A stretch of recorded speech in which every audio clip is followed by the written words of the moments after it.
Hello. We all have a need to be heard. We all have opinions that serve little purpose silenced inside us. Traditionally, the privilege of influence has been reserved for the old and the wise, whilst the young are expected to listen and learn. Yet, this doesn't mean that youth don't have a voice. Rather, they've always found a way to make themselves heard.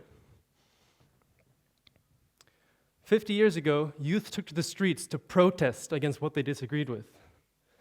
And today, in Norway, youth involve themselves in politics. Over the years, youth politics has given youth an essential voice and become one of the fundamental pillars of democracy in Norway. Now, it exists in very many different shapes and forms, all of which function slightly differently. And personally, I've been involved for the better part of 4 years. But what I find more interesting is people's motivation for taking part in politics, because I know plenty of people who find it pretty boring. Now, to be completely honest, I joined rather coincidentally. It was a pretty normal day in my last year of middle school, when I discovered a poster. And this poster was advertising for my local youth council. Now, a youth council is sort of like a student council, only for an entire municipality. So you'll have students from all the different middle schools and high schools in this municipality.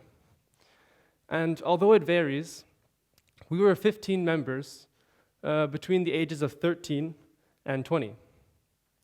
And we would discuss all sorts of political issues concerning youth and expressing our opinions about them.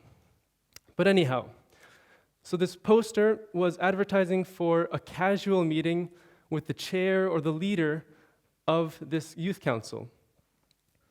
And upon further inspection, I realized that this meeting was in fact the very same day I saw the poster, only an hour after I discovered it. So I almost missed it altogether. And since the entire idea intrigued me, I went back to my classroom and showed the poster to my friend and tried to get him to come along to this meeting. He didn't want to, but I ended up going anyways. And I found it really interesting. So half an hour later, I found myself filling out an application form for this youth council, and fast forward 2 weeks, I was on my way to my first meeting. And it was a really nerve-wracking experience. But as soon as it was finished, I found myself looking forward to the next meeting, and before I knew it, I was volunteering to represent the youth council in other councils and committees in my municipality, discussing other political issues, like the sports council. Now, in the sports council, we discussed political issues about sports. But it was a really different experience because we were only 2 youth representatives in a council where everybody else was either 2, 3, or 4 times older than we were. But it still felt really good because when we expressed our opinions and shared our views, we were taken seriously as if we were one of them, despite the fact that we were 2 15-year-olds. Now, almost every municipality in Norway has their own youth council. Well, this is only one branch of what you can call youth politics. Now, likely the largest branch is youth parties. So in Norway, there are currently 8 different political parties in the parliament, and every single one of them has their own youth party equivalent.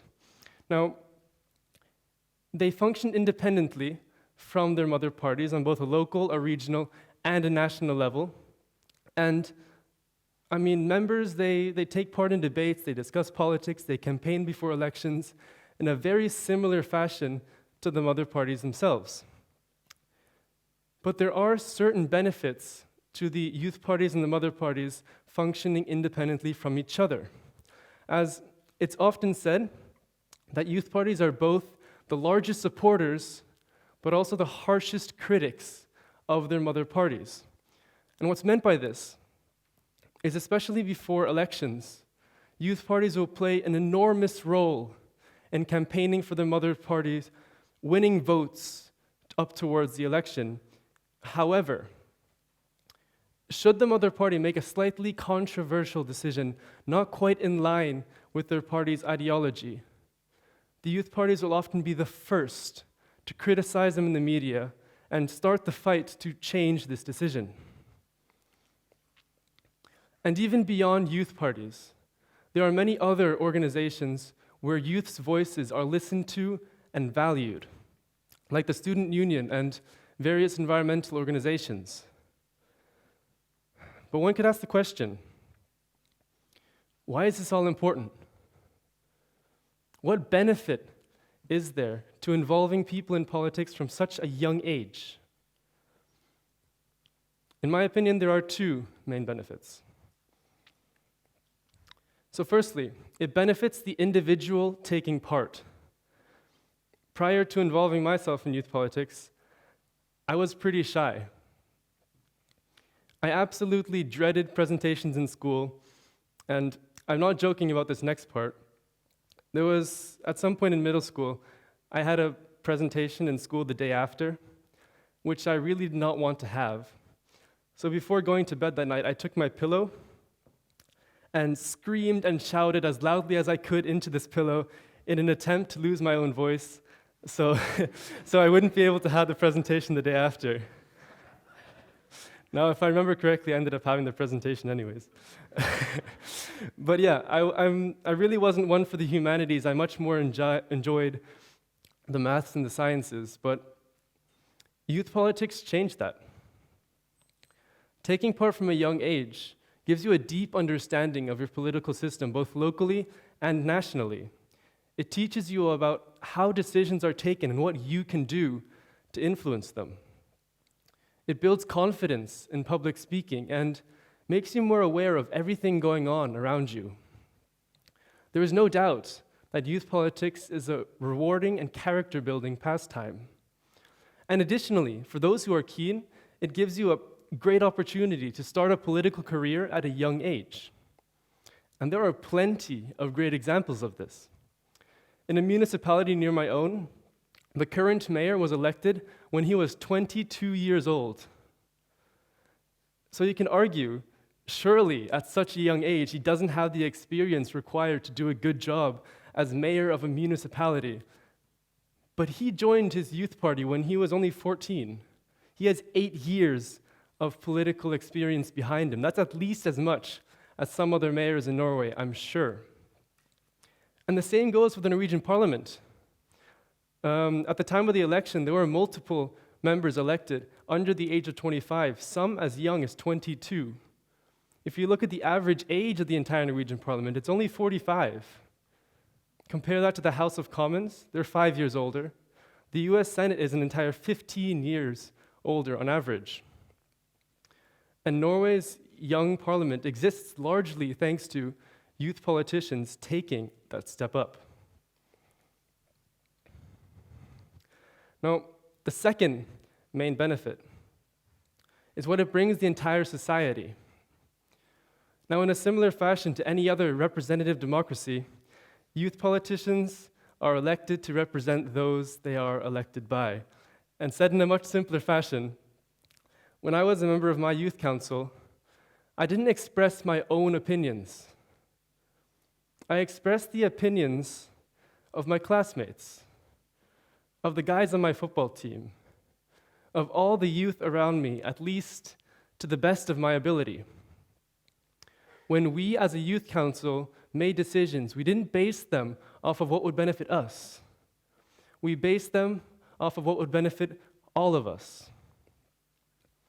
Now, this serves a very valuable service to our classmates who might not be interested in politics or might not feel comfortable sharing their issues with adult politicians, but rather someone in a similar situation to their own, someone a similar age to their own. And the student union is an absolutely stellar example of this. Issues brought up by students are discussed first with students from other schools and potentially with members of parliament and even the Minister of Education himself. 3 years ago, the student union threatened to sue the Norwegian government for illegally carrying out random drug checks in schools. Norwegian students have a right to establish and have themselves represented in student councils. We have a right to free school books until we complete high school, all thanks to the student union.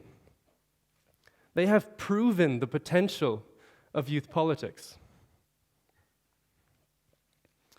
So ultimately, youth politics gives a group of society a voice that otherwise would risk being overlooked, misunderstood, marginalized.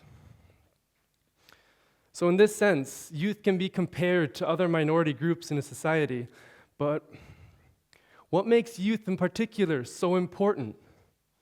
Why should my voice be heard? In the news, we all hear about the many problems facing mankind around the globe today. Some so immense, they seem impossible to tackle.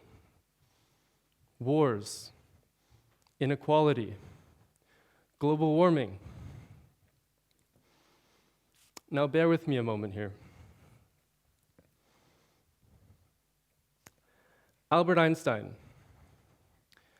He published 3 of his most famous papers in the very same year. He was 26. Sir Isaac Newton. He published his renowned laws as well as the basis of calculus when he was 22. Stephen Hawking. He published his thesis and in doing so redefined an entire branch of science when he was 23. My point is that young people aren't confined by the limitations society has put on them. The truth is, to solve the problems mankind faces today, we have to think differently. Young people still dare to think differently, dare to think radically.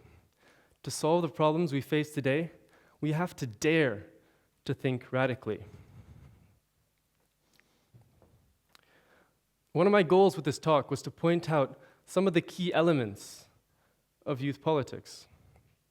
If you, wherever you may be around the world, want to make a change, how should you go about it? Well, in my opinion, the key is confidence. Whoever it may be you're speaking to, a friend, someone on the street, a politician, a prime minister, remember that you are equals. Your opinion is as valid as theirs. Your voice has an equal right to be listened to as theirs. The moment you convince yourself that somebody else decides over your life, it becomes true. Secondly, strive for genuine influence.